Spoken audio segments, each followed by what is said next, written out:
ایران، امریکہ اور پاکستان ایک میز پر۔ بسم اللہ الرحمن الرحیم۔ السلام علیکم ناظرین۔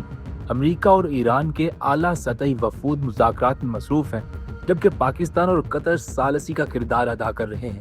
یہ ملاقات صرف دو ممالک کے درمیان بات چیت نہیں، بلکہ مشرق وسطیٰ، عالمی توانائی مارکیٹ اور پاکستان کے مستقبل سے جڑی ہوئی ہے۔ چند ہفتے پہلے تک صورتحال انتہائی کشیدہ تھی۔ آب میں ہرمز کے حوالے سے خدشات، خطے میں بڑھتی ہوئی کشیدگی اور تیل کی قیمتوں میں اتار چڑھاؤ نے عالمی معیشت کو پریشان کر رکھا تھا۔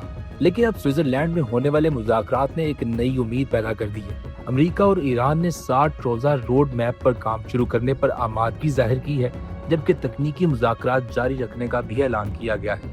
سب سے دلچسپ بات یہ ہے کہ پاکستان اس پورے عمل میں صرف ایک تماشا ہی نہیں بلکہ ایک فعال ثالث کے طور پر سامنے آیا ہے۔ مختلف بین الاقوامی رپورٹس کے مطابق پاکستان اور قطر نے دونوں ممالک کو مذاکرات کی میز تک لانے میں اہم کردار ادا کیا۔ یہی وجہ ہے کہ پاکستانی قیادت بھی ان سفارتی رابطوں کا حصہ بنی۔ اب سوال یہ ہے کہ پاکستان کو اس سے کیا فائدہ ہو سکتا ہے؟ ناظرین، اگر امریکہ اور ایران کے تعلقات میں بہتری آتی ہے اور پابندیوں میں نرمی ہوتی ہے تو سب سے پہلے عالمی تیل مارکیٹ پر مثبت اثر پڑ سکتا ہے۔ ایران دنیا کے بڑے تیل اور گیس پیدا کرنے والے ممالک میں شامل ہے۔ اگر ایرانی تیل دوبارہ عالمی مارکیٹ میں بڑی مقدار میں آتا ہے تو سپلائی بڑھے گی اور قیمتوں پر دباؤ کم ہو سکتا ہے۔ پاکستان کے لیے یہ خبر اس لیے اہم ہے کیونکہ ہمارا ملک ہر سال اربوں ڈالر کا تیل درآمد کرتا ہے۔ اگر عالمی قیمتیں کم رہتی ہیں تو پیٹرول اور ڈیزل سستا ہو سکتا ہے، درآمدی بل کم ہو سکتا ہے، زر مبادلہ کی بچت ہو سکتی ہے، مہنگائی میں کمی آ سکتی ہے، بجلی کی پیداواری لاگت کم ہو سکتی ہے۔ لیکن کہانی صرف تیل تک محدود نہیں۔ اگر ایران پر پابندیوں میں مزید نرمی ہوتی ہے تو پاک ایران گیس پائپ لائن جیسے منصوبے دوبارہ زندہ ہو سکتے ہیں۔ ایران پاکستان کا ہمسایہ ملک ہے اور دنیا کے بڑے گیس ذخائر رکھتا ہے۔ پاکستان کو دور دراز ممالک سے مہنگی توانائی خریدنے کے بجائے اپنے قریبی ذرائع سے توانائی ملنے کا امکان پیدا ہو سکتا ہے۔ اسی طرح ایران میں تعمیرات، صنعت اور انفراسٹرکچر کے نئے منصوبے شروع ہوتے ہیں تو ہزاروں پاکستانی انجینئرز، ٹیکنیشینز اور مزدوروں کے لیے روزگار کے دروازے کھل سکتے ہیں۔ ناظرین، ایک اور اہم پہلو گوادر اور سی پیک ہے۔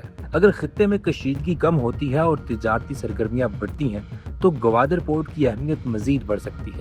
ایران، پاکستان، چین اور وسطی ایشیا کے درمیان تجارتی روابط میں اضافہ گوادر کو ایک بڑے علاقے ٹرانزٹ ہب میں تبدیل کر سکتا ہے۔ آج دنیا صرف جنگوں سے نہیں بلکہ تجارتی راہداریوں، بندرگاہوں اور توانائی کے راستوں سے چلتی ہے۔ یہی وجہ ہے کہ پاکستان کی جغرافیائی حیثیت پہلے سے زیادہ اہم ہوتی جا رہی ہے۔ البتہ ابھی یہ مذاکرات ابتدائی مرحلے میں ہیں اور تمام معاملات طے نہیں ہوئے۔ جو 60 روزہ روڈ میپ سامنے آیا ہے، اس کا مقصد مستقل معاہدے کی طرف پیش رفت کرنا ہے۔ اس دوران جو فیصلے ہوں گے وہ نہ صرف امریکہ اور ایران بلکہ پورے خطے کی معیشت پر اثر انداز ہوں گے۔